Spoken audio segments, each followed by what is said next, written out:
Bonjour à tous et bonne année à ceux qui nous regardent. Je suis Guillaume Rose, je suis le directeur général du Monaco Economic Board.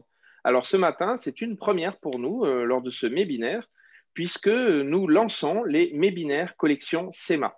Alors, de quoi s'agit-il? Eh bien, le SEMA, c'est le club des entrepreneurs de Monaco en Afrique, qui est un club qui est un vieux partenaire du Monaco Economic Board et qui s'est fondé autour de Madame Husson, à qui je rends ici hommage et qui a fait florès puisque ce club marche extrêmement bien à Monaco et nous allons vous en parler. Alors, quel est le thème aujourd'hui? Climat des affaires en Afrique, positionnement concurrentiel de l'Europe et de Monaco.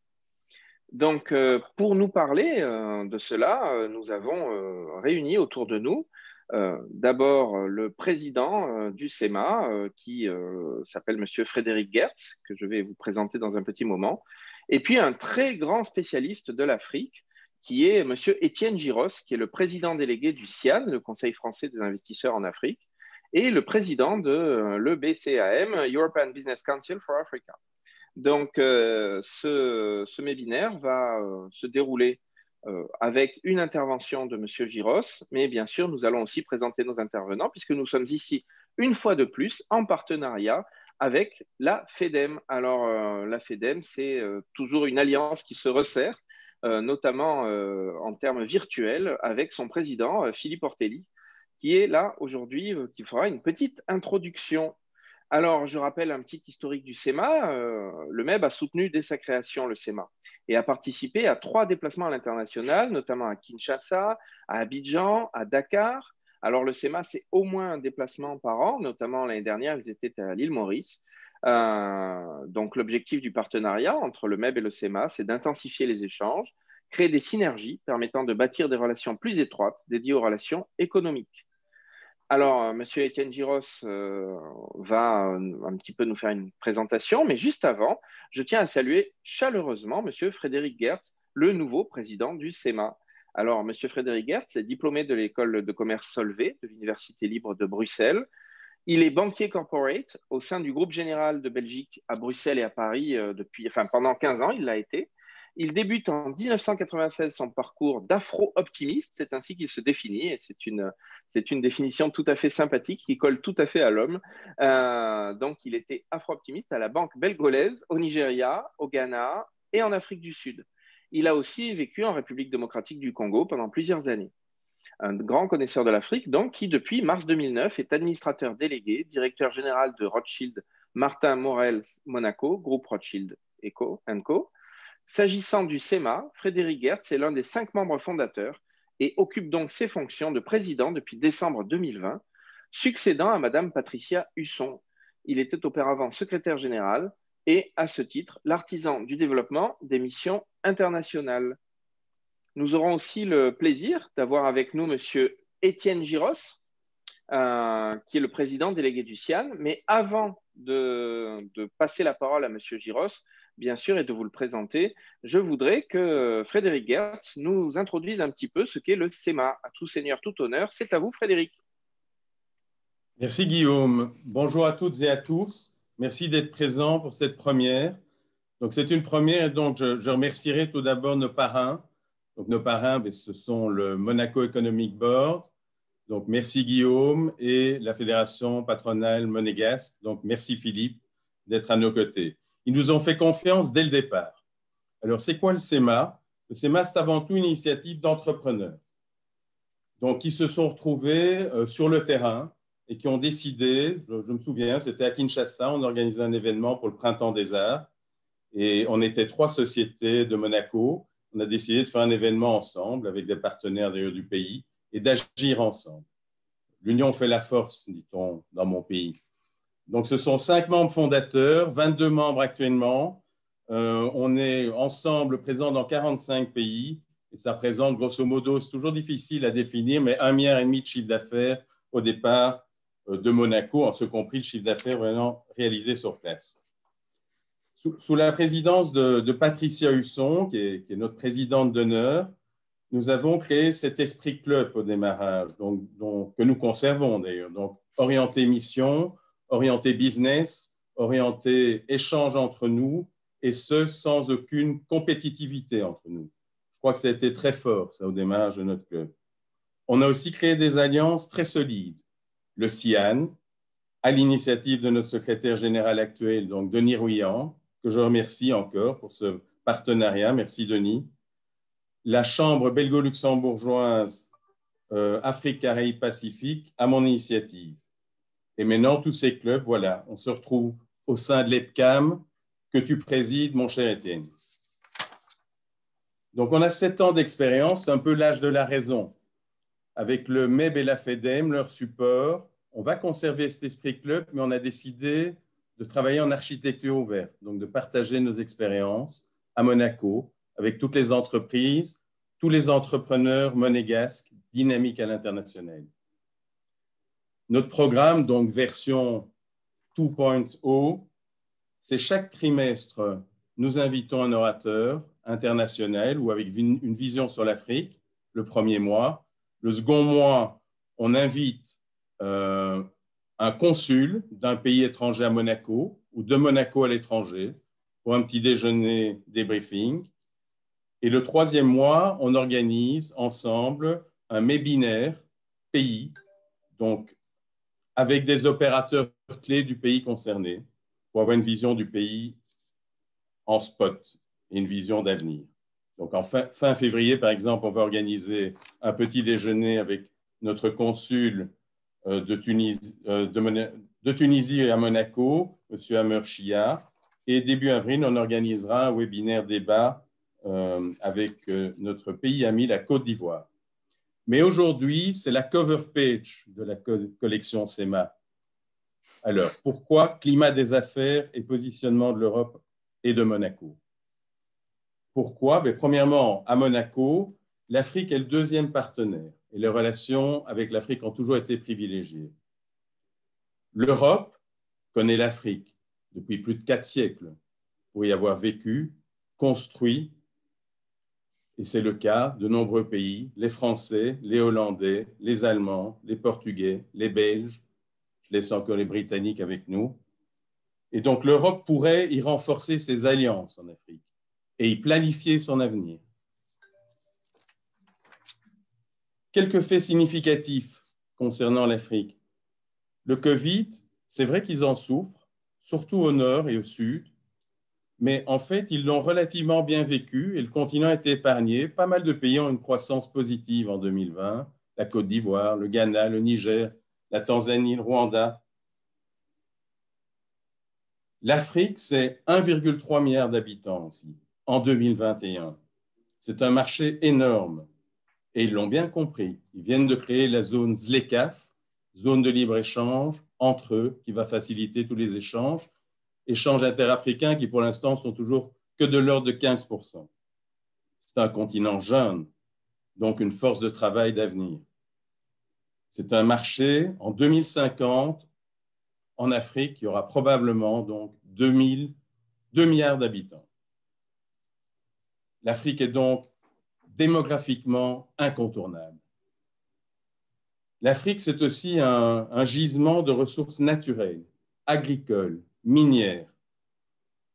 C'est un continent de ressources énergétiques, d'énergie renouvelable, l'eau, les fleuves, dont le fleuve Congo, le soleil, le vent. C'est un des 2 poumons du monde avec l'Amazonie. L'Afrique, c'est donc un des territoires d'enjeux du développement durable. C'est pour traiter ces enjeux que nous avons demandé à notre ami Étienne Giros de vous donner sa vision du climat des affaires actuel, mais également de notre positionnement, nous, Européens, nous, Monégasques, face aux grands acteurs que sont les Chinois, les Indiens, les Moyen-Orientaux et les États-Unis. Merci à tous. Étienne, je repasse la parole à Guillaume qui reprend le fil rouge.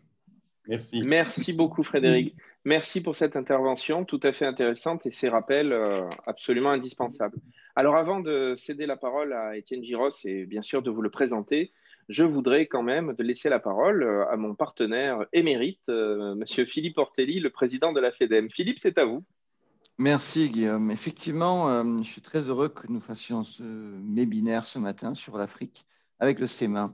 La relation entre les entreprises monégasques et l'Afrique, ne date pas d'hier, puisque depuis fort longtemps, depuis près de 50 ans, nous avions des entrepreneurs monégasques qui étaient en lien avec l'Afrique.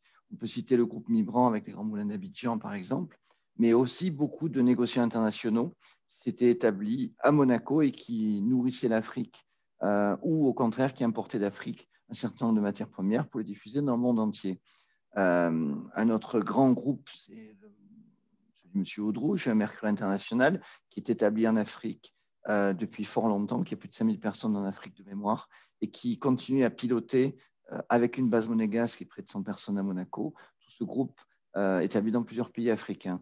Donc la relation, et également aussi les banquiers qui avaient de nombreux clients en Afrique. Durant les 50 dernières années, l'Afrique était un des secteurs de développement et de négoce et de travail pour nos banquiers monégasques. Donc cette relation, est bien sûr Patricia Husson, qui avait avec son groupe Ascoma Juto Husson un réseau africain de courtiers d'assurance très important aussi. Donc clairement, Monaco et l'Afrique, ce n'est pas nouveau, c'est une relation ancienne et qui continue à fonctionner. Ça, c'est le présent.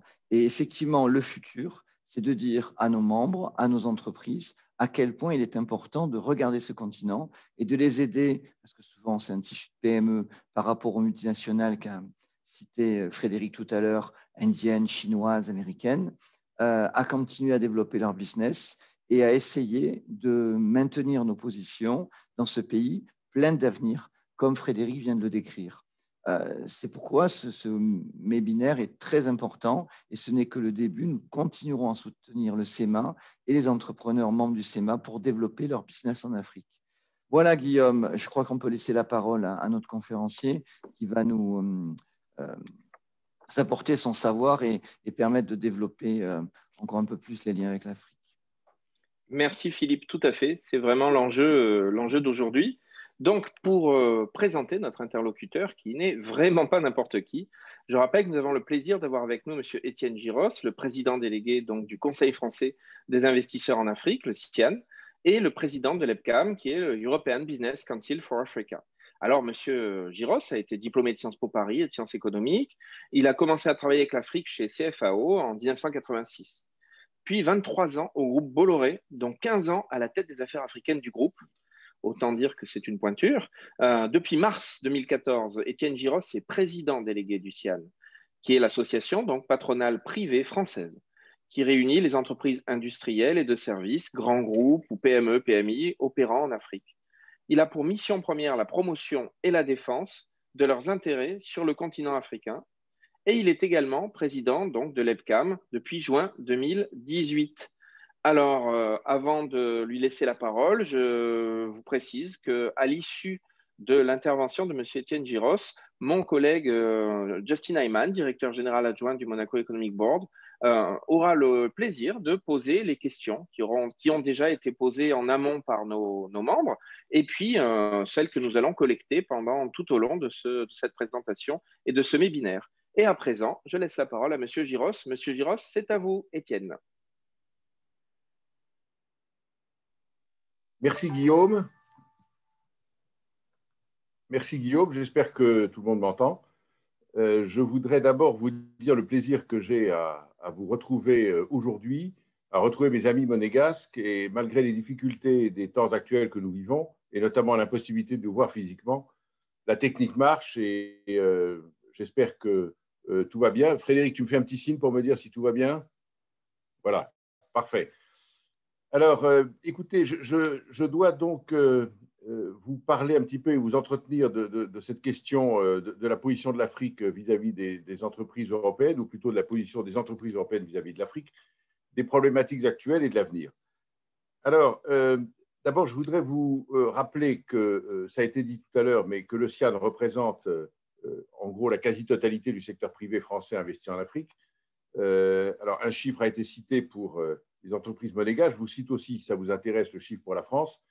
Les entreprises du CIAN, qui sont plusieurs centaines, font un chiffre d'affaires en Afrique supérieur à 60 milliards d'euros. Et nous couvrons évidemment la totalité du continent, les 54 pays, et tous les secteurs économiques aussi sont concernés. Quant à l'EPCAM, l'EPCAM est une association basée à Bruxelles qui regroupe les équivalents du CIAN en Europe vis-à-vis des autorités bruxelloises et des représentants de l'Afrique à Bruxelles.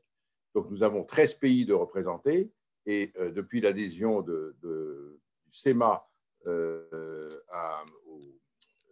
à l'EPCAM, nous avons maintenant 14 pays.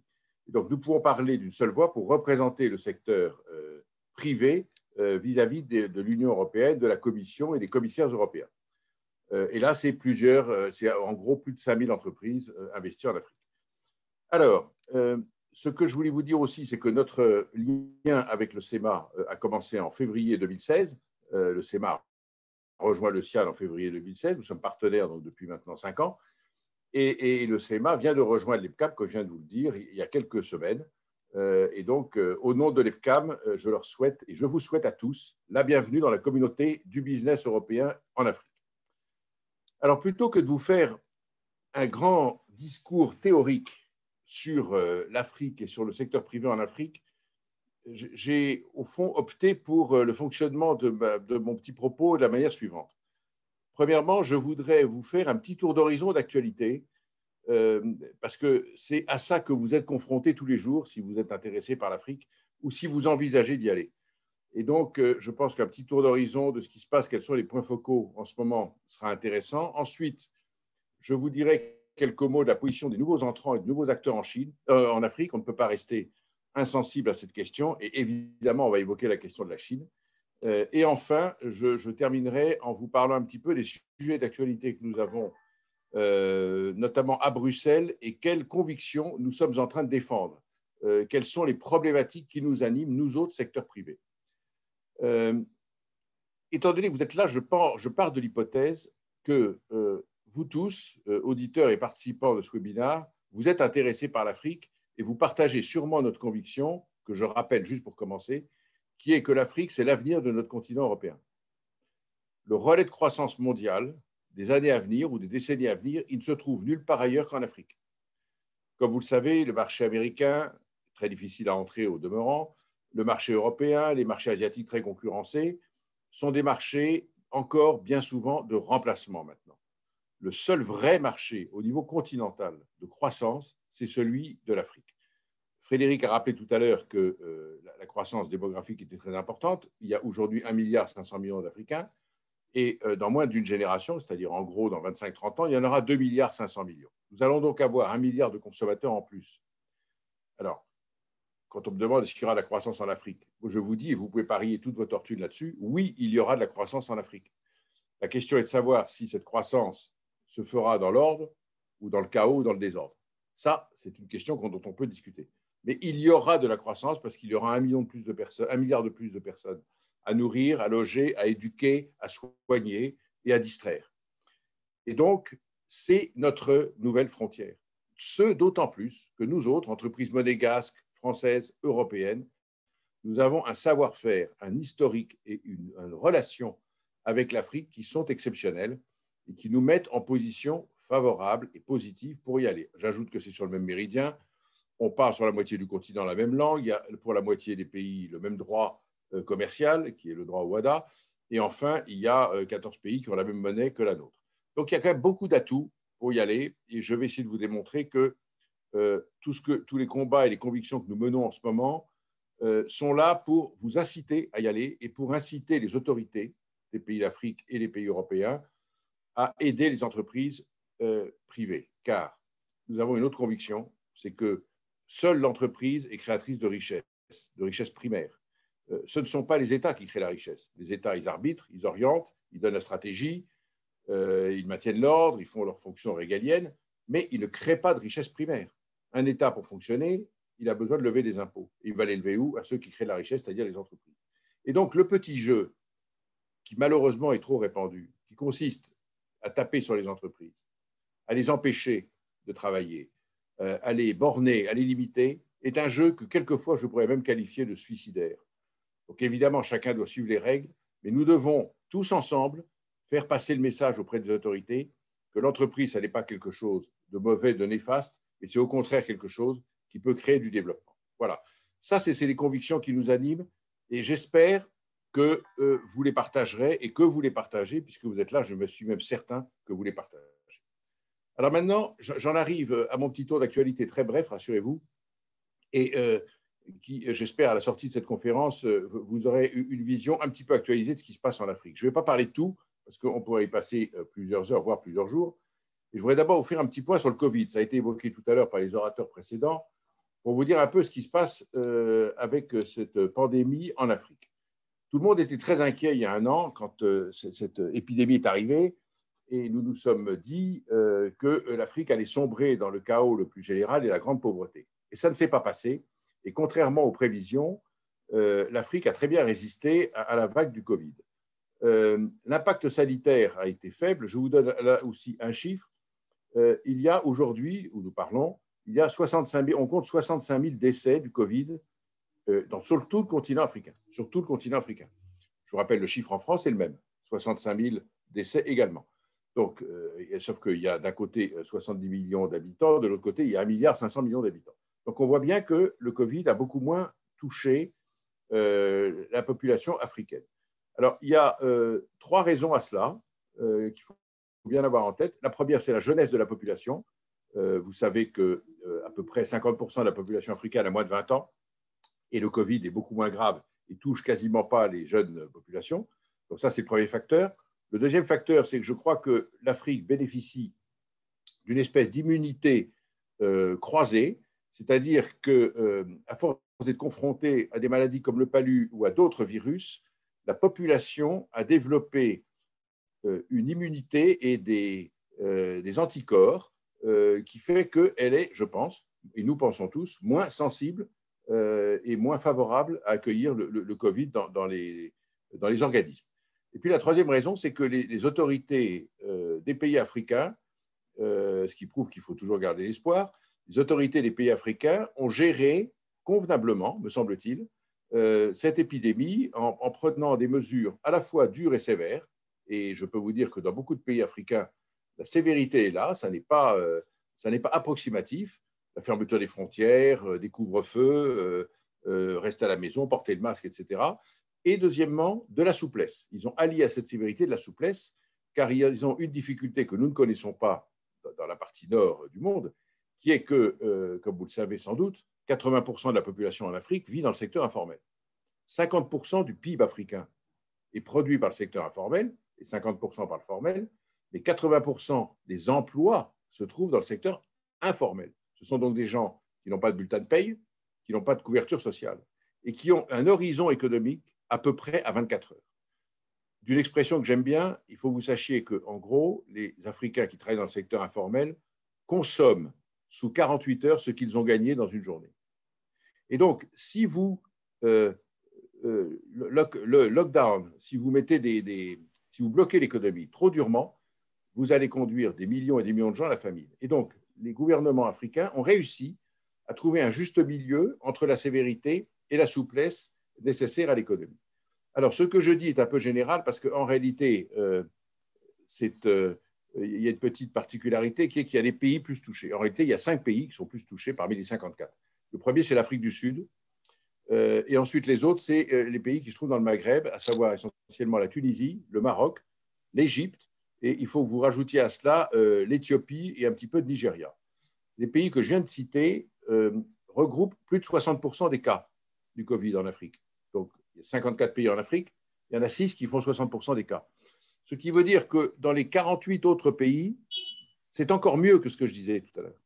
Et effectivement, je parlais avec des dirigeants du Mali, de RCA ou du Botswana, il y a 10, 20, 30 morts, pas plus, en un an. Donc, il y a quand même quelques motifs d'espoir, et je voulais vous dire, c'est la première leçon à tirer de cela, que l'Afrique ne va pas s'écrouler à cause du Covid. Deuxième impact, outre l'impact sanitaire, c'est l'impact économique. L'impact économique, il est à la fois fort, mais il est moins pire que prévu. Là aussi, un orateur précédent a cité des chiffres, mais en gros, au niveau global pour le continent, on s'attend à ce que le PIB recule de 3% en 2020. 3% de baisse du PIB, Donc, c'est une décroissance et qui a, en gros, comme raison essentielle, d'abord, la baisse des échanges internationaux. Les pays africains sont très dépendants des échanges internationaux et comme il y en a moins, ça baisse leurs revenus. Deuxièmement, la désorganisation due aux interdictions de voyager et aux obligations de rester chez soi dans beaucoup de pays. Ça désorganise l'économie et donc ça a un impact évidemment sur la croissance. Troisième facteur qu'il faut souligner, c'est que ça pourrait générer, et ça a commencé à générer dans certains pays, une crise de liquidité. J'avais dit au début que c'était le premier risque pour l'Afrique. C'était la crise de liquidité. C'est-à-dire que la crise de liquidité, elle prend deux formes. Elle prend, la première forme, c'est une absence ou une insuffisance de ressources pour les États qui ne peuvent plus utiliser les faibles ressources qu'elles ont pour financer et irriguer l'économie. Vous savez, je vais vous donner un chiffre, je ne sais pas si vous l'avez, mais dans un pays comme le Niger, par exemple, qui est dans la bande sahélienne et qui est frappé par les questions terroristes, il faut que vous sachiez que plus de 7 à 8% du PIB sont consacrés aux efforts militaires et de sécurité. Et c'est autant qui ne se retrouvent pas dans les efforts pour financer l'économie. Donc, on voit bien que dans ces pays-là, le moindre petit anicroche dans les revenus budgétaires peut avoir des conséquences assez graves sur l'économie. Donc là, c'est ce qui se passe pour les liquidités. Deuxième difficulté sur la liquidité, c'est la liquidité en devise. Beaucoup de ces pays sont dépendants des matières premières et donc ont besoin de vendre leurs matières premières pour obtenir des devises pour acheter leurs biens de consommation courante, puisque une des caractéristiques des économies africaines, c'est qu'elles sont assez peu créatrices de valeur, elles transforment assez peu les biens et elles importent beaucoup les biens de consommation courante. Et donc, il faut des devises pour les payer. Et donc, ça, c'est une crise de liquidité qui peut être aussi assez cruciale. Alors, la réponse, évidemment, c'est les moratoires qui sont en place et, pour l'instant, en tout cas, la neutralisation du service de la dette. Et puis, enfin, sur l'impact économique, je voudrais terminer en vous faisant toucher du doigt une chose qui est qu'au fond, tout ça n'est pas très uniforme. Le fonctionnement des économies africaines a presque perduré normalement, sauf certains secteurs. Quand je dis qu'il a perduré normalement, je parle aux adhérents du CIAN. Je peux vous dire que beaucoup de grands groupes français, mais de groupes moyens français aussi, m'avouent, entre nous, en face-to-face, que leurs résultats en 2020 ont été, au pire, équivalents à ceux de 2019 et quelquefois meilleurs. Donc, il ne faut pas croire que toutes les entreprises investies en Afrique, en 2020, se sont écroulées. Loin de là, il y en a beaucoup qui ont fait des bonnes affaires dans le domaine des transports, import-export, dans le domaine des services, dans le domaine de la formation, dans le domaine de la santé et évidemment dans celui des télécoms également. Alors, qu'est-ce qui se passe? Il se passe qu'il y a 3 secteurs qui sont totalement sinistrés. Et je dirais même qu'ils sont au bord de la faillite et de tomber dans le précipice. Le premier secteur, terrible, c'est le secteur aérien. Vous savez bien que la situation des compagnies aériennes, notamment occidentales, est très grave. Et par exemple, une compagnie comme Air France ne subsiste que parce qu'elle est totalement sous perfusion des fonds publics. Pareil pour Lufthansa, pareil pour British Airways, etc. En Afrique, il y a des compagnies aériennes, mais comme il n'y a pas suffisamment de ressources pour les financer et pour leur accorder des subventions, il faut que quelqu'un ferme son micro. Il y a quelqu'un qui est entré dans la conférence et qui... quelqu'un ferme son micro, je ne sais pas qui. Donc, il faut donc que ces compagnies aériennes bénéficient de ressources qu'elles ne peuvent pas avoir. Et donc, une société comme South African Airways est à la limite de la faillite, puisqu'il n'y a plus de vol, il n'y a plus de salariés, il n'y a plus de salaire payé depuis 6 mois, etc. Donc, ça, c'est le premier secteur. Le deuxième secteur, c'est l'hôtellerie, la restauration, durement frappé. Un groupe comme Accor a un taux de remplissage en Afrique inférieur à 20%. Avec des dizaines et dizaines d'hôtels, et tout ce secteur est logé à la même ancienne. Donc, quand vous n'avez pas beaucoup de fonds propres et pas une grande solidité financière, c'est quand même un sujet très préoccupant.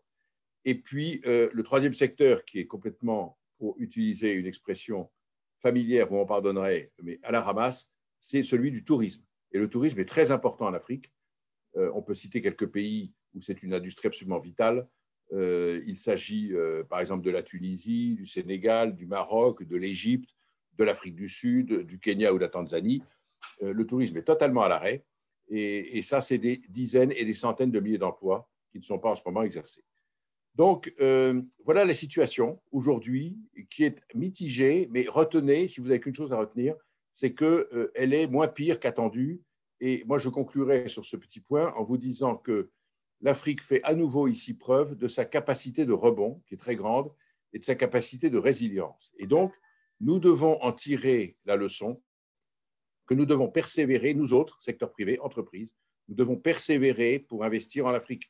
Ce n'est pas parce qu'il y a le Covid, ce n'est pas parce qu'il y a des difficultés actuellement que nous devons arrêter nos études, nos recherches, nos prospections en Afrique pour y investir. C'est au contraire maintenant qu'il faut le faire. J'entends que quelques sociétés, quelques groupes ont mis en sommeil leur investissement en Afrique.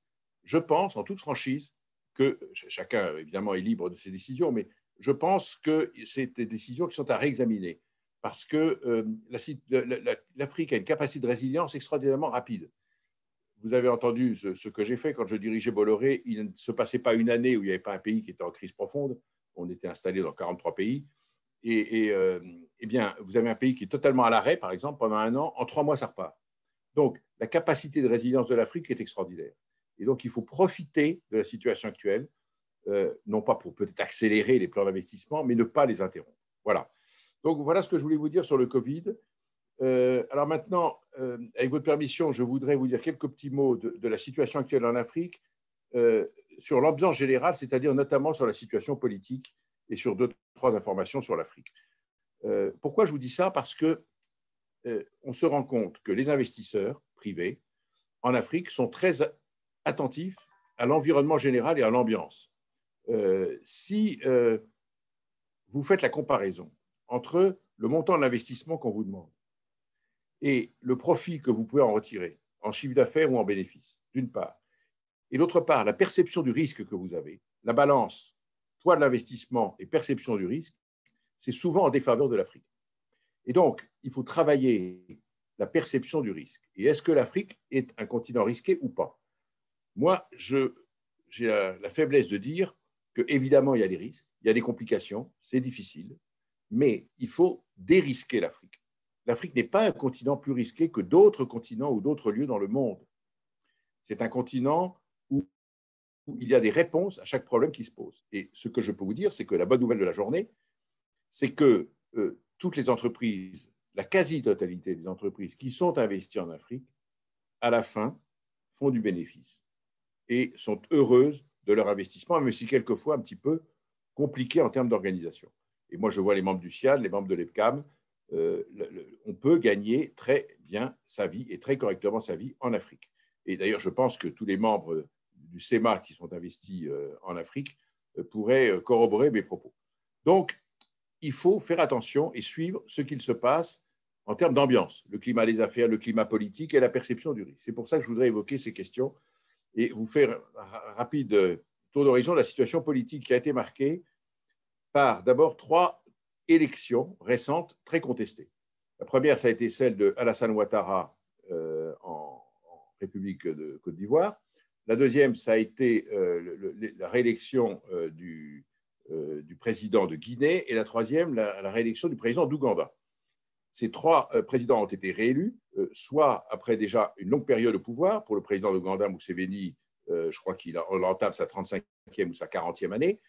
Et pour la RCI, la Côte d'Ivoire et la Guinée, le sujet était que, théoriquement, la Constitution leur interdisait de se représenter pour un 3e mandat. Ils l'ont fait. Néanmoins, alors la bonne nouvelle, c'est qu'on ne savait pas très bien comment tout ça allait basculer. Ça a été très critiqué. Il y a eu des morts, des émeutes, etc. Ces élections ont eu lieu il y a 2 ou 3 mois et je ne porte pas de jugement politique. Simplement, ce que je peux constater, c'est que finalement, ça se passe plutôt bien. Il n'y a pas de troubles particuliers dans ces pays. Les affaires continuent. Et on peut dire que là, à nouveau, l'Afrique a fait preuve de sa capacité de résilience. Alors ensuite, il y a d'autres élections qui ont eu lieu, mais qui étaient un peu moins contestées. Ça a été le Burkina Faso, le Niger et la République centrafricaine. Toutes ces élections ont eu lieu sans grande difficulté particulière ou nouvelle. Et vous voyez qu'on en est déjà à 6, que je viens de vous évoquer. Au total, il y aura 12 élections cette année, dans les 12 mois qui viennent. Là. Et c'est un chiffre normal. Il y a 54 pays. Si vous comptez qu'un mandat fait 5 ans, ça vous fait 11 élections par an. Donc, c'est tout à fait normal. On n'est pas dans une période plus électorale que d'autres. Donc, c'est pour vous dire que ça ne doit pas inquiéter les investisseurs, cette question d'élection. C'est normal qu'il y ait 10 à 12 élections par an sur le continent africain. Je voudrais aussi vous faire deux petits points sur deux régions qui sont un petit peu dangereuses. Je n'aborderai pas la question du Sahel et la question de la sécurité, de la présence française, de la lutte contre le terrorisme. Ça nous emmènerait trop loin, mais évidemment, c'est un point focal très important. Donc, je voudrais simplement vous signaler deux petits points un petit peu chauds qui sont le Maghreb, avec quand même une situation assez incertaine. On ne voit pas très bien comment tout ça va aller dans essentiellement 3 pays. C'est la Tunisie, c'est évidemment la Libye et c'est l'Égypte. Pardon, c'est l'Algérie, excusez-moi, Algérie, Libye et Tunisie. Donc ça, on n'a pas les affaires continuent, mais on n'a pas une grande visibilité de la situation politique et donc des règles de fonctionnement du business dans les mois ou semestres qui viennent. Et puis, il y a un deuxième pays que je voudrais mettre en avant avec un peu de tristesse, parce que ça ne va pas très bien en ce moment, c'est l'Afrique du Sud. L'Afrique du Sud, il n'y a pas de problème politique particulier, sauf que la gouvernance ne brille pas par sa qualité en termes de lutte contre la corruption, d'efficacité de ses décisions. Par ailleurs, ils sont très touchés par le Covid. Et ce pays qui a des ressources extraordinaires et qui est la première économie en dehors du Nigeria, qui a son pétrole, qui est la première économie du continent, devrait faire beaucoup mieux. Et moi, les contacts que j'ai avec beaucoup d'entreprises qui sont installées là-bas sont des contacts un petit peu inquiets. Les gens restent, évidemment, parce qu'il y a beaucoup de potentiel, mais c'est un pays à surveiller de près. D'ailleurs, je vous signale qu'il est en récession. L'Afrique du Sud est en récession depuis maintenant 2 ou 3 semestres. Et donc, ça veut dire qu'il est en réalité avec un PIB qui baisse. Voilà. Donc, point d'attention à porter sur l'Afrique du Sud. Sur l'ambiance générale et sur la question de la démocratie et de la gouvernance, je voudrais juste vous faire une remarque personnelle que vous n'êtes pas du tout obligé de partager, mais que je souhaiterais échanger avec vous, qui est que nous autres, dans l'hémisphère nord, on se focalise beaucoup sur la tenue des élections et sur la qualité des élections. Et je pense qu'un système démocratique et une bonne gouvernance dépend d'autres choses aussi.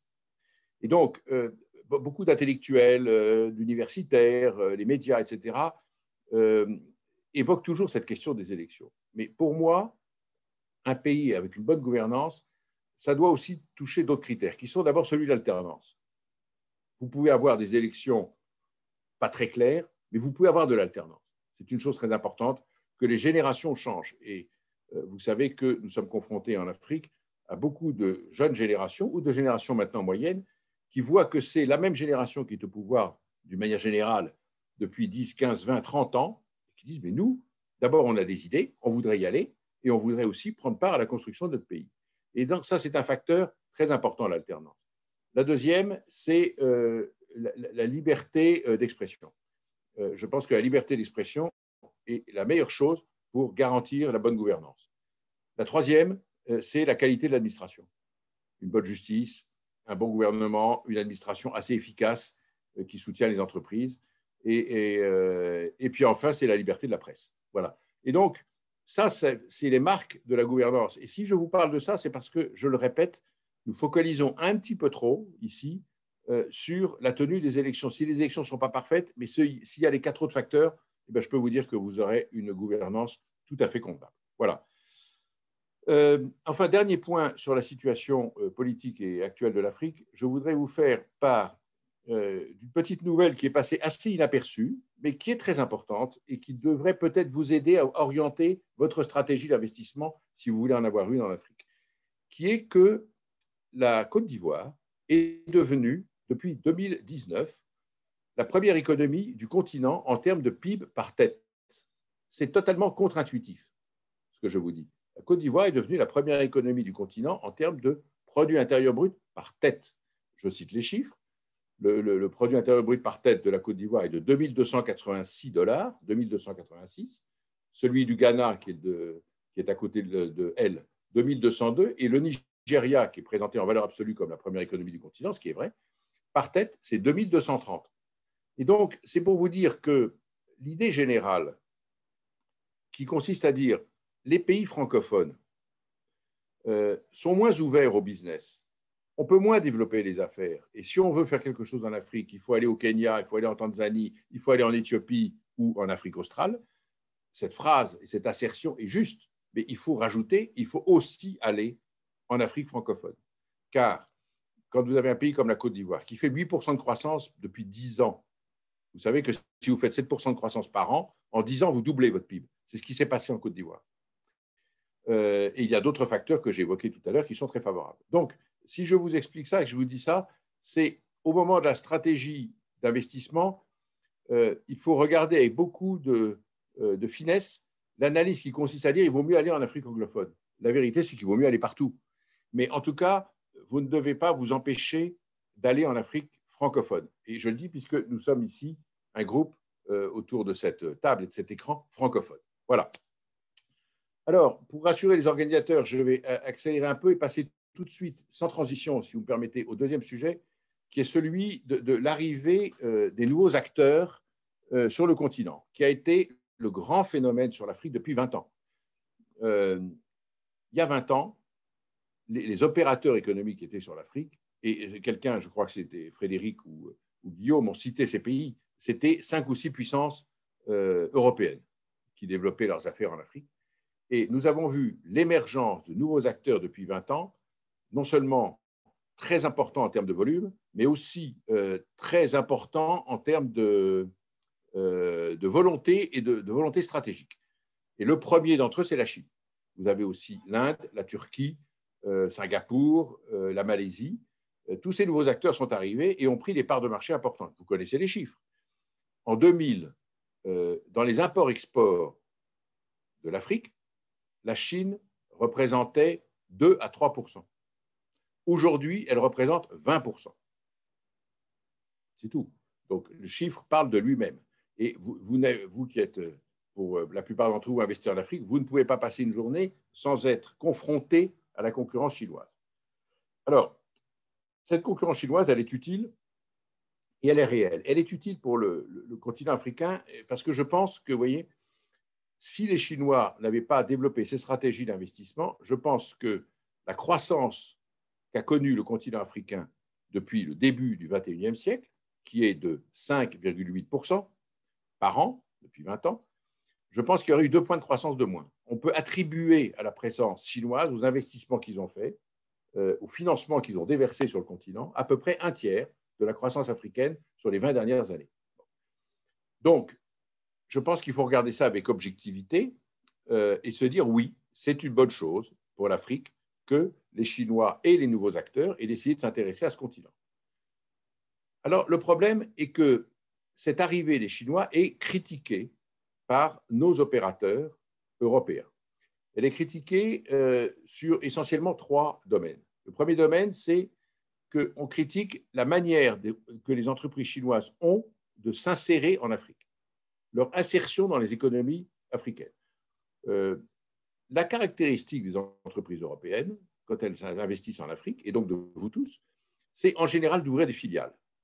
Si vous prenez tous les membres du CIAN, tous les membres de l'EPCAM, et je suppose tous les membres du CEMA, regardez bien et vous verrez que nous ne sommes pas là pour faire une opération d'import-export ou un petit marché rapide pendant 1 ou 2 ans, mais qu'en général, nous croyons dans ce continent et nous ouvrons des filiales où nous achetons des sociétés et nous installons sur place.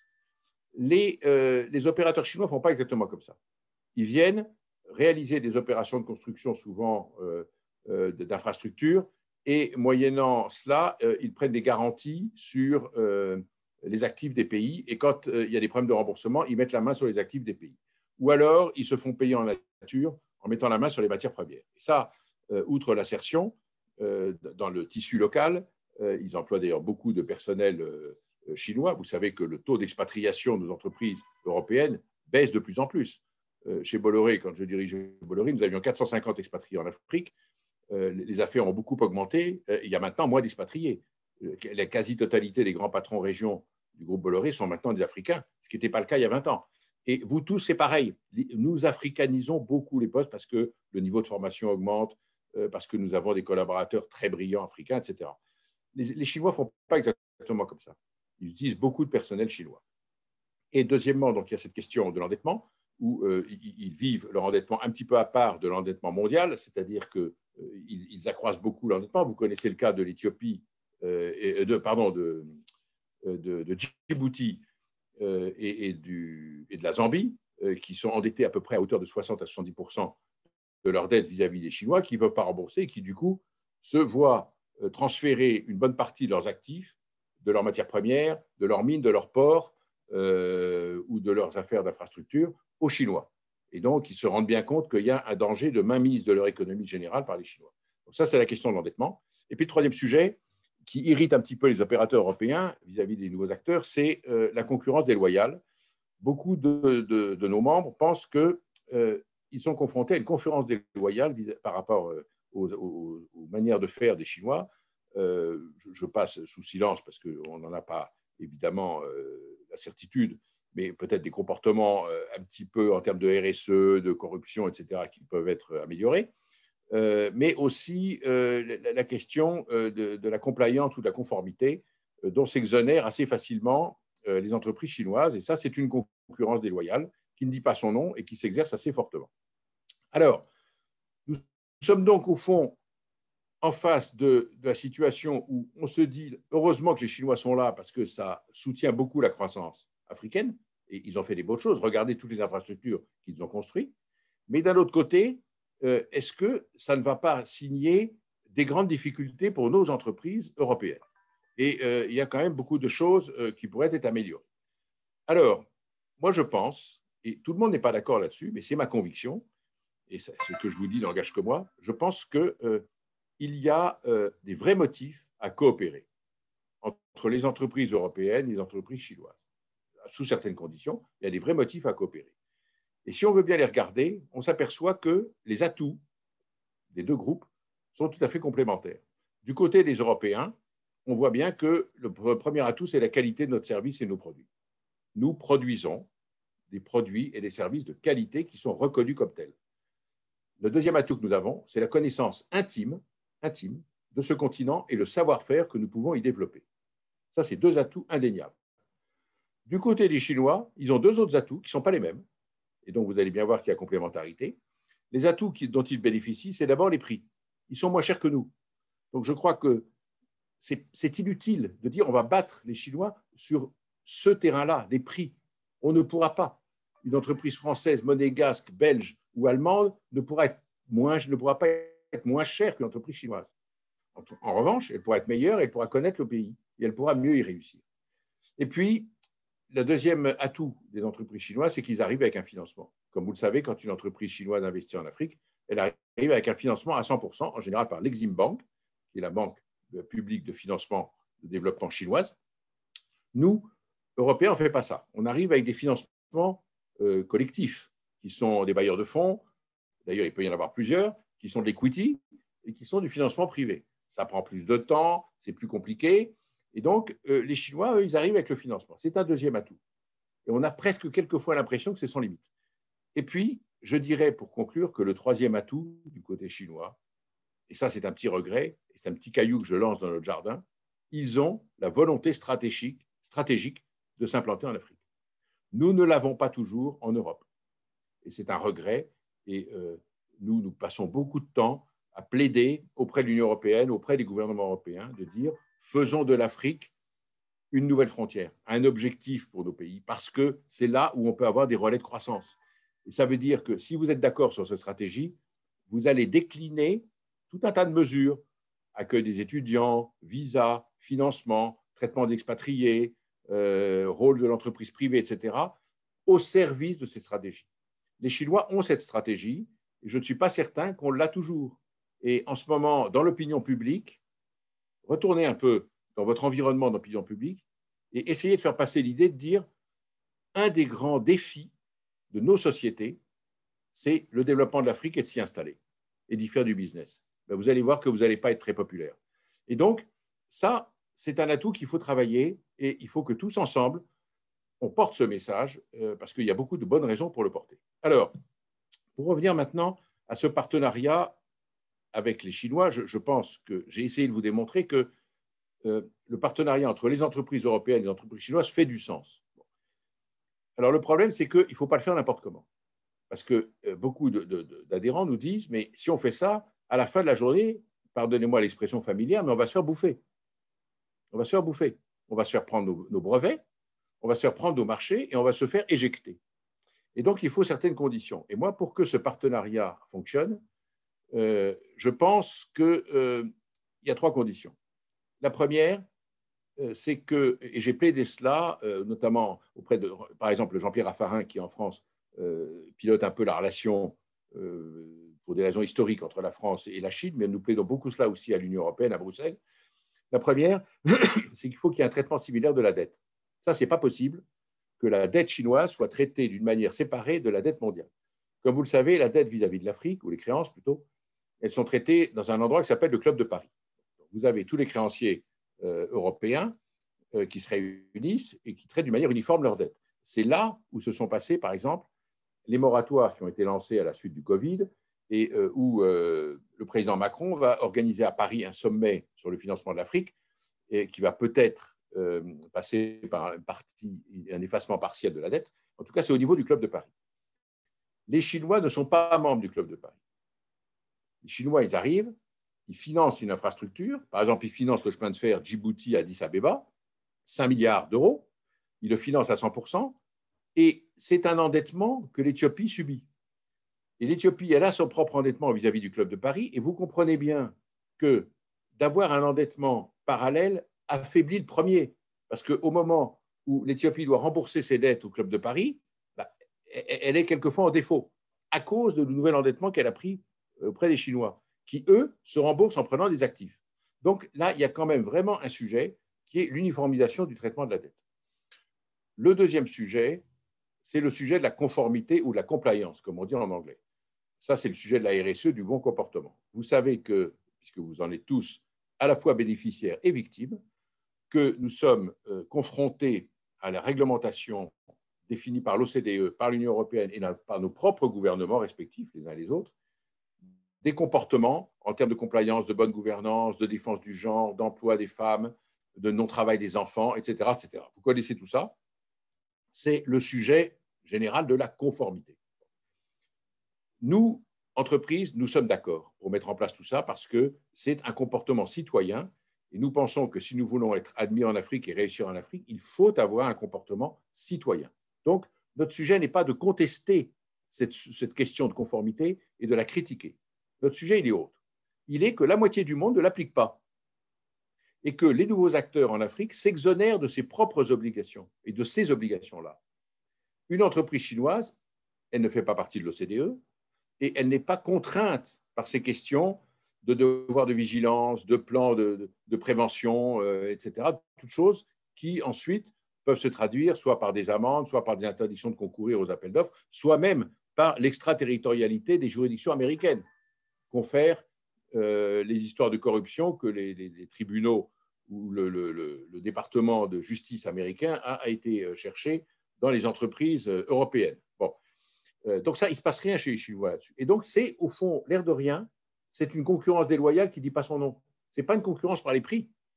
C'est que quand vous pouvez traiter plus rapidement, quand vous n'avez pas besoin de faire toutes ces questions de vérification, de standards et de respect des standards, ben vous avez un avantage qui est mauvais. Et donc ça, c'est la deuxième condition si on veut faire un bon partenariat avec les Chinois. Et nous plaidons beaucoup cela auprès des autorités.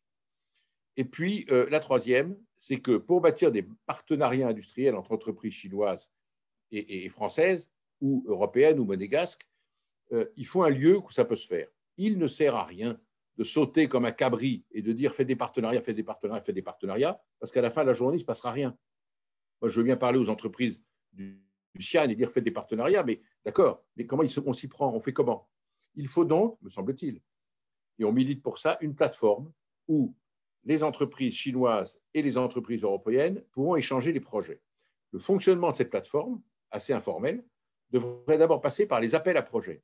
Il faut que ce soit les entreprises qui arrivent avec leurs projets. Donc voilà, moi j'ai un projet de barrage, j'ai un projet d'électrification de zones rurales, j'ai un projet d'hôpital ou autre, et qu'est-ce qu'on peut faire ensemble? Et à ce moment-là, les intérêts se convergent et il faut qu'au sein de cette plateforme, il y a une présence des États africains et européens et chinois, de manière à créer une ambiance favorable et à servir un peu d'arbitre et aider une espèce de code de bonne conduite. Voilà. Donc ça, c'est des choses importantes. On travaille un peu là-dessus et je pense que ça peut avoir des succès. Je vais vous citer 2 partenariats entre entreprises européennes, ou plutôt françaises en l'occurrence, parce que je les connais, et chinoises, qui marchent très bien. Il y a un partenariat entre le groupe Bolloré et l'entreprise chinoise Alibaba, que vous connaissez. Le groupe Bolloré est devenu le logisticien de tout Alibaba pour l'Afrique, par exemple. Et le deuxième partenariat, qui est assez connu aussi, c'est celui entre Orange et Huawei. Huawei est le fournisseur de tout le matériel de télécommunication d'Orange sur l'Afrique. Donc, les partenariats, ça peut marcher à condition qu'il y ait complémentarité. Alors, ces 2 grands groupes, ils ont fait leur affaire de leur côté, mais si on veut développer un petit peu cette question de partenariat, je pense qu'il faut qu'il y ait une structure pour aider les entreprises. Voilà.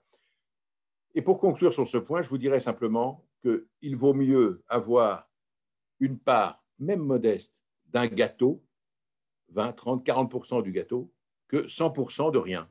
Voilà. Et donc, je sais que c'est risqué, je sais que tout le monde ne partage pas cette analyse, mais voilà le sujet des Chinois, enfin de la présence chinoise, pardon, qui est assez délicate à gérer, mais je pense que c'est un sujet d'avenir, car il ne se passe pas une journée où nos adhérents n'évoquent pas cette question. Alors, pour ne pas être trop long, parce que je vois que le temps passe, je voudrais simplement maintenant aborder le dernier point de mon intervention, où je voudrais vous citer, rassurez-vous, je ne vais pas entrer dans les détails parce que là, ça nous mène à trop loin, je voudrais juste citer les sujets d'actualité que nous autres représentants du secteur privé européen traitons et avons en ce moment sur notre plan de travail. Le premier, c'est les négociations avec l'Union européenne. Alors, le CEMA a rejoint l'EPCAM il y a quelques jours ou quelques semaines, et donc, ils sont au courant que ce que nous faisons vis-à-vis des autorités de Bruxelles. Nous travaillons d'abord sur le plan de l'Union européenne sur l'Afrique. Je ne sais pas si vous êtes au courant, mais il y a 6 mois à peu près, l'Union européenne a commencé à préparer un papier ou un document sur la nouvelle politique européenne vis-à-vis de l'Afrique. Nous avons donc émis un position paper pour faire entendre la voix du secteur privé dans ce papier et insérer un petit peu de vision privée. Le deuxième sujet qui nous préoccupe en ce moment, c'est la négociation des accords de Cotonou. Je suppose que la plupart d'entre vous savent que les accords de Cotonou sont des accords entre l'Union européenne et les pays de ACP, c'est-à-dire Afrique, Caraïbes, Pacifique, mais essentiellement africains, pour rien vous cacher, ça fait 80% pour l'Afrique. C'est des accords d'aide et de financement, et notamment c'est au sein de ces accords que se situe le plan financier de l'Union européenne pour l'Afrique, qui s'élève quand même à 35 milliards d'euros de dons tous les 7 ans. Donc c'est énormément d'argent. Et ça s'appelle les accords de Cotonou, qui sont en cours de renégociation en finale, et nous sommes intervenus aussi pour faire passer la voie du secteur privé. Le troisième sujet, c'est le plan d'investissement externe ou extérieur ou d'urgence du président Juncker. Je ne sais pas si vous vous souvenez, au moment de la crise, il y a 2 ans, le président Juncker a lancé un plan de 350 milliards d'euros d'investissement pour relancer l'économie européenne. Et là-dedans, il y a une enveloppe de 7 milliards 500 millions d'euros pour l'Afrique. Et donc, nous travaillons beaucoup avec les autorités européennes pour orienter ce plan vers les entreprises et pour un mode opératoire un petit peu plus simplifié. Et enfin, le dernier sujet que nous avons, c'est qu'il va y avoir un sommet Union européenne, Union africaine, c'est-à-dire Europe-Afrique, a priori à l'automne prochain, si c'est maintenu. Et il y aura à côté un side event qui s'appelle le EABF, qui c'est European Africa Business Forum. Et pour la première fois, l'Union européenne a co-confié l'organisation de ce side event au secteur privé et donc à l'EPCAM. Il y aura 10 tables rondes, il y en a 3 qui vont être conduites, organisées et pilotées par l'EPCAM. Et donc, je vous le dis simplement pour vous dire que les choses progressent et qu'au niveau de Bruxelles, le secteur privé commence à être écouté. Au fond, nous, ce que nous cherchons à plaider là-dedans, pour résumer, c'est de dire que, je vous l'ai dit déjà tout à l'heure, le secteur privé, ça n'est pas le signe noir, ça n'est pas le mauvais élève de la classe. Le secteur privé, c'est le créateur de richesse. Et le secteur privé est tout aussi utile que le secteur public pour lutter contre la pauvreté et pour gérer le développement. Pardon, mais quand une entreprise crée une usine, crée 1000 ou 2000 ou 3000 emplois en Afrique, ne croyez-vous pas qu'elle fait œuvre de développement? Le développement ne passe pas toujours par l'État, un État européen qui envoie de l'argent par prêt ou par don, à un État africain. Ça peut aussi passer par une action du secteur privé qui va créer des emplois et créer un écosystème. Donc, c'est ça qu'on essaie de faire passer comme message. Et donc, on dit aux autorités européennes, respectez-nous, mais faites plus que nous respecter. Consultez-nous, co-construisons ensemble quelque chose. Et pour l'instant, on en est encore trop dans la phase où nous sommes consultés, nous existons, mais nous sommes plutôt informés. Et pour moi, il y a une différence entre l'information, c'est déjà bien, parce qu'avant, il n'y avait même pas d'information. Donc, il y a déjà une différence entre l'information et la consultation et la co-construction. Et donc, c'est notre objectif ultime. Ensuite, le deuxième grand combat qu'on mène vis-à-vis de Bruxelles, et ça, je pense que ça fera peut-être plaisir à certains d'entre vous, c'est la lutte contre la bureaucratie. Dans nos États européens et à l'Union européenne, nous sommes très atteints par la bureaucratie qui prend beaucoup de temps, qui ralentit beaucoup de choses et qui empêche beaucoup de choses. Et ça, c'est un cancer qui nous mine et on l'a encore vu dans la crise du Covid dans les pays respectifs et notamment en France. C'est un sujet très, très souciant. Et puis, le troisième sujet qu'on évoque beaucoup à Bruxelles, c'est le sujet de la concurrence déloyale, ce que je vous expliquais sur les Chinois ou les nouveaux acteurs. Alors, vous entendez là, je vous parle de Bruxelles. Monaco ne fait pas partie de l'Union européenne. Mais au fond, on est quand même la même communauté et on est de l'Europe. Et la deuxième chose que je voulais aussi vous faire toucher du doigt, c'est que toutes vos entreprises monégasques, elles ont des filiales dans les pays européens et elles peuvent très bien, entre guillemets, s'européaniser assez facilement. Et donc, tout ce combat que nous menons à Bruxelles, bien que Monaco ne fasse pas l'Union européenne, à mon sens, il vous concerne tout autant qu'une entreprise française, allemande ou belge. Voilà.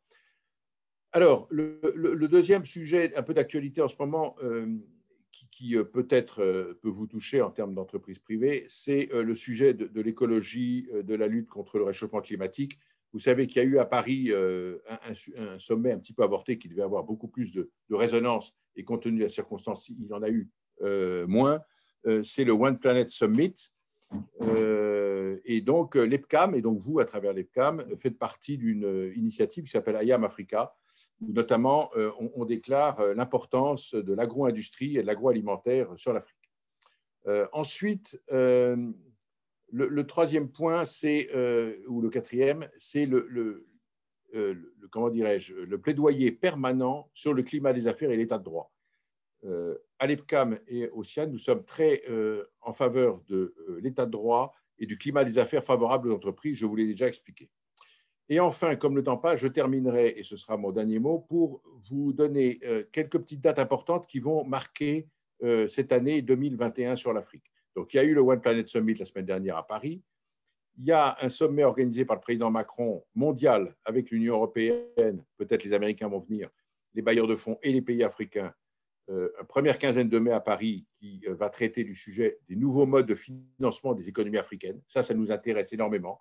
Et là, nous voudrions faire passer l'idée que le secteur privé doit jouer son rôle et doit recevoir une partie des subsides de l'aide européenne, de l'aide pour l'Afrique. Je ne vois pas pourquoi il n'y a que les ONG et que les États qui auraient cette aide, puisque les entreprises sont aussi créatrices de développement.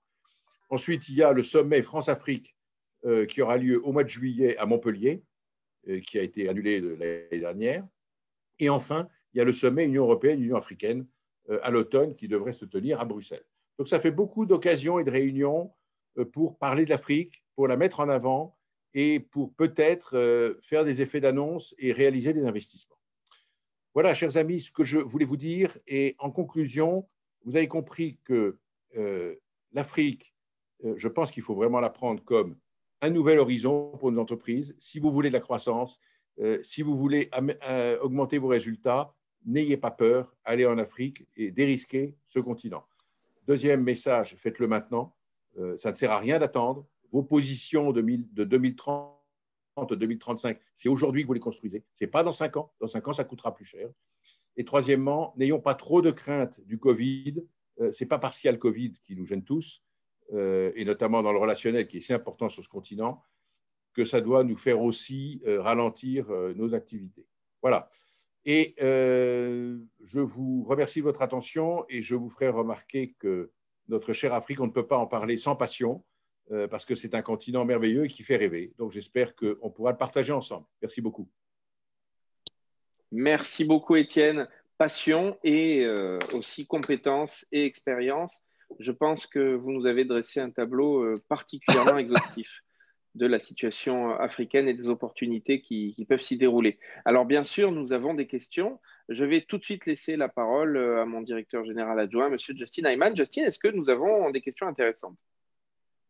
Merci Guillaume, merci Étienne pour cet exposé fascinant. Oui, en effet, nous avons reçu plusieurs questions que nous allons vous poser avec Monsieur Ortelli. Donc la toute première pour Étienne, eu égard à la facilité qu'a l'Europe au niveau de la Banque centrale de décider de mesures et de plans d'action à court terme, et dans le cadre de la pandémie, ne pouvons-nous pas imaginer et mettre un plan à moyen et long terme de type plan Marshall permettant justement aux pays européens d'agir ensemble sur ce continent africain qui est notre partenaire naturel, une sorte de plan Marshall concernant des investissements de progrès à discounted cash flow positif. Qu'en pensez-vous, Étienne? Oui, je pense que d'abord, c'est une bonne idée et je pense qu'elle est déjà plus ou moins en marche. Il faut, me semble-t-il, distinguer deux secteurs là-dedans, ou deux approches. La première approche, c'est l'approche des liquidités, l'approche de la trésorerie que j'ai rapidement évoquée tout à l'heure. Et ça, c'est traité à travers le Club de Paris et la coalition des créanciers. Et donc, ça peut passer d'abord par un moratoire, ce qui est le cas. Vous savez qu'il y a un moratoire sur tout le service de la dette sur les pays africains en ce moment. Hein. Vous êtes au courant de cela. Alors, la question, c'est qu'est-ce qu'on fait de ce moratoire? Alors, soit on le poursuit, soit on le transforme en abandon de dette. Là, il y a un sujet, c'est que beaucoup de gens disent mais il n'y a qu'à abandonner les créances. Sur l'Afrique, ce n'est pas terrible. Vous savez que les comptabilités publiques, et notamment les créanciers, souvent, la créance, elle est déjà passée. Quand un État abandonne une créance, ça n'est pas une perte, puisque un État et la comptabilité à l'État est en trésorerie. Mais c'est un mauvais signe. Et beaucoup de pays africains ne veulent pas qu'on abandonne leurs créances, parce qu'à partir du moment où on leur a abandonné une créance, il y a des banquiers ici autour de nous. Vous savez que si une créance est abandonnée, même du fait du créancier, le pays est considéré être en défaut. Et donc, il ne peut plus lever l'argent.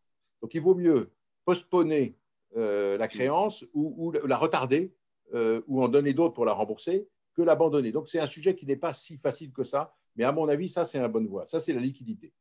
Deuxième volet, pour répondre à la question, c'est le financement de l'économie. Comment faire pour mettre du carburant dans les tuyaux?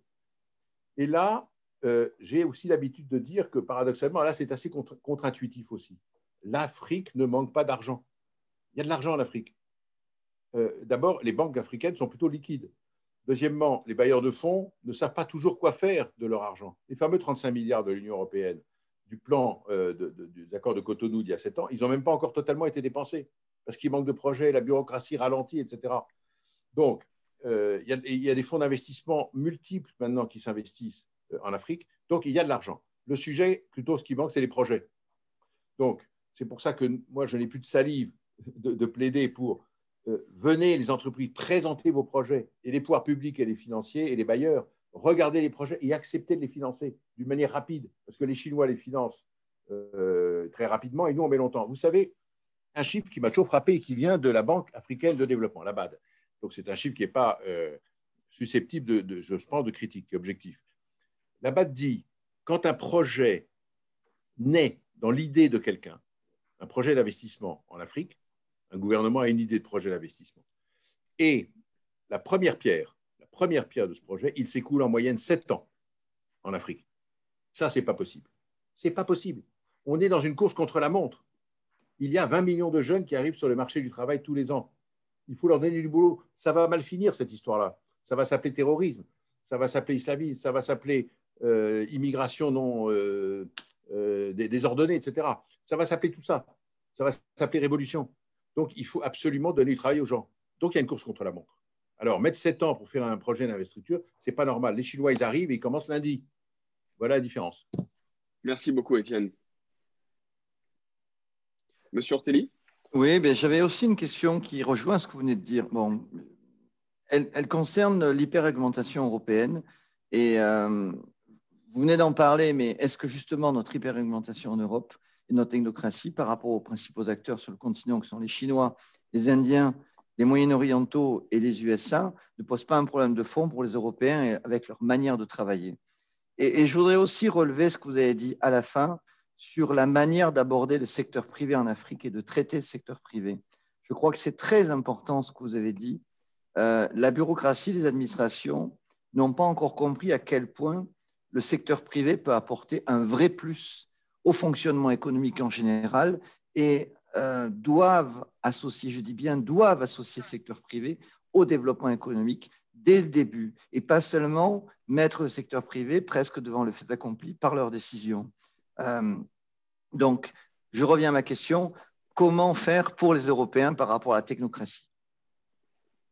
Bon, là, on l'a déjà évoqué pas mal ce sujet, oui. Et je vous rejoins tout à fait, c'est un sujet absolument capital dont on se rend compte de l'acuité davantage depuis cette année. On le savait, tout ça. Mais je vais vous raconter une anecdote. Au moment du Covid, les entreprises chinoises, et par exemple Alibaba, sont arrivées au bout de 15 jours en Afrique. Par exemple, ils sont venus à Kinshasa, je pense que peut-être Frédéric le sait, et ils ont dit, voilà, on va aider l'Afrique à traiter le Covid, on va donner des masques, on va donner des respirateurs, on va donner du gel. Bon. Et ils sont arrivés, et la télé était là, ils ont dit, la Chine sauve l'Afrique, etc.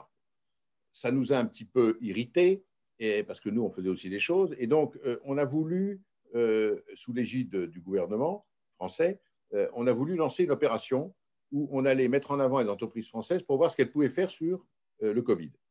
Donc, on a lancé une enquête avec le MEDEF, pour rien vous cacher, et on a parlé à peu près 50 entreprises françaises. Et nous avons été extraordinairement surpris de l'inventivité des entreprises, de la créativité et de l'initiative qu'ils avaient prise. Toutes elles avaient pris l'initiative de fabriquer des masques, d'organiser leur travail correctement, de maintenir la couverture sociale de leur personnel, etc., etc. Et donc, on s'est dit, on va faire ça. On va donc les mettre en avant et on va peut-être obtenir des financements de l'État. Et ça n'a pas été possible. Parce qu'on s'est heurté à la bureaucratie. On a perdu 6 mois, puis c'était trop tard. Et au fond, oui. Les entreprises ont continué, mais ce plan où on voulait travailler avec l'État n'a pas été possible. Ce n'est pas parce que nos interlocuteurs ne voulaient pas. C'est parce que la technostructure est à tel poids que c'est vraiment compliqué d'aller rapidement. Alors, il y a un problème auquel moi je suis confronté et auquel il faut faire face. C'est que l'aide publique, le financement des bailleurs de fonds ou l'aide publique, c'est de l'argent public qui vient des impôts. Et nous, nous sommes des structures privées qui cherchons à faire du bénéfice. Et là, il y a un petit problème idéologique. C'est que du côté public, d'abord, on dit, ça, c'est pas bien, ces gens-là, ils sont là pour faire du bénéfice. Bon, alors moi, j'ai pas peur de plaider pour dire que le bénéfice, ça n'est pas antinomique au développement, c'en est même le moteur. Oui. C'en est même le moteur. Moi, je veux bien qu'on fasse du développement avec de la générosité et de la vente de gâteaux à la sortie du couloir. Non, je pense que le profit et le bénéfice, c'est un moteur pour le développement. Donc, il ne faut pas avoir peur de ça. Et deuxièmement, il y a une grande doxa qui est très compliquée, qui est de dire on n'utilise pas l'argent public qui vient des impôts pour aider un entrepreneur privé à augmenter son profit.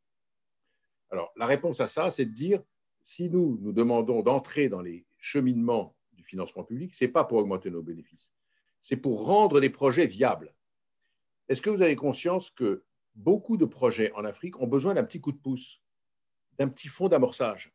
Si vous voulez réaliser l'électrification d'une chose, si vous voulez créer une école, un hôpital, etc., vous allez pouvoir, en tant que capitaliste, prendre votre risque et vous allez mettre de l'equity, vous allez prendre votre risque et vous allez le gérer.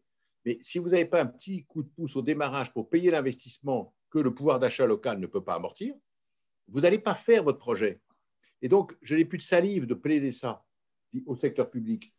Financer un peu, pour un tiers, le privé, de manière à rendre des projets viables. Et donc, il faut faire appel à projet plutôt qu'appel à programme. Merci beaucoup, Étienne. Une toute dernière question, si on peut, avant de conclure, pour Frédéric et peut-être également Étienne. Nous avons lu récemment dans la presse que le CEMA va s'ouvrir et poursuivre son développement. Et aussi, comment conseiller justement, vous, une entreprise monégasque qui souhaite se développer et prospecter en Afrique? Merci d'être très succinct. Mais, merci, Justine. Je vais peut-être répondre pour la partie CEMA, en tout cas. Mais comme je le disais en introduction, le CEMA, dans sa phase 2, souhaite travailler davantage en architecture ouverte. Donc, ça veut dire mettre à la disposition de tous, je vais dire, de l'information, enfin de l'accès à l'information. Et bien sûr, les portes du CEMA sont ouvertes à tous ceux qui souhaitent en être membres. Mais j'ai aussi dit, Donc, la réponse est oui, le SEMA est bien évidemment ouvert à tous, avec une petite restriction. J'ai aussi dit qu'on gardait l'esprit club. Et donc, en ce qui concerne les missions à l'étranger, où à mon avis, il faut de toute façon pas aller à 50, 60, là, on conserve cet esprit club et notamment de non-compétition entre membres. C'est la seule petite exception, sans quoi on va ouvrir. Et le fait de devenir membre du SEMA, donc, outre tous les webinaires qui sont organisés de concert avec le MEB et la FEDEM, donne aussi accès à des cocktails de temps en temps qu'on organise entre membres avec des formules breaking news où on s'informe les uns les autres et où on ouvre donc un contact avec tous ceux qui sont acteurs dynamiques en Afrique.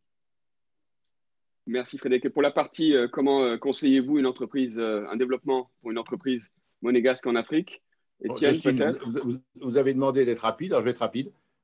Il faut d'abord adhérer ou être proche, mais adhérer ou être proche d'organisations comme les nôtres, c'est-à-dire le MEB, le SEMA, le CIAN, l'EPCAM, être dans cet environnement-là. Et deuxièmement, il faut s'inculturer. L'Afrique, ça ne s'apprend pas dans les livres. Il faut une volonté, il faut une vision stratégique. Tout ce qu'on a pu discuter depuis une heure, il faut l'avoir, être habité de cela. Et vous pouvez acheter tous les livres que vous voulez et suivre tous les cours que vous voulez sur l'Afrique. Si vous ne sentez pas ce continent et si vous ne le connaissez pas un petit peu comme on a essayé de le partager ensemble, ça va être plus compliqué. Et donc, pour ça, eh ben, c'est le contact, c'est le retour d'expérience et c'est être dans des clubs ou dans des organisations. Voilà, j'incite vraiment beaucoup pour ça. On n'est pas obligé de le faire pour aller en Allemagne, pour aller investir aux États-Unis et tout, mais pour l'Afrique, oui, c'est nécessaire. Merci beaucoup, Étienne. En tout cas, on a senti la passion à travers vous que vous avez pour l'Afrique. Merci encore pour toutes ces belles réponses. Eh bien, il est temps de conclure ce webinaire. Merci à tous pour votre présence. Ce fut, je pense, un bel échange de passion, d'expérience et puis d'opportunités, puisque, évidemment, l'ensemble de tout cela a été fait pour donner à nos auditeurs un aperçu des opportunités qu'il y a pour une entreprise monégasque à investir en Afrique.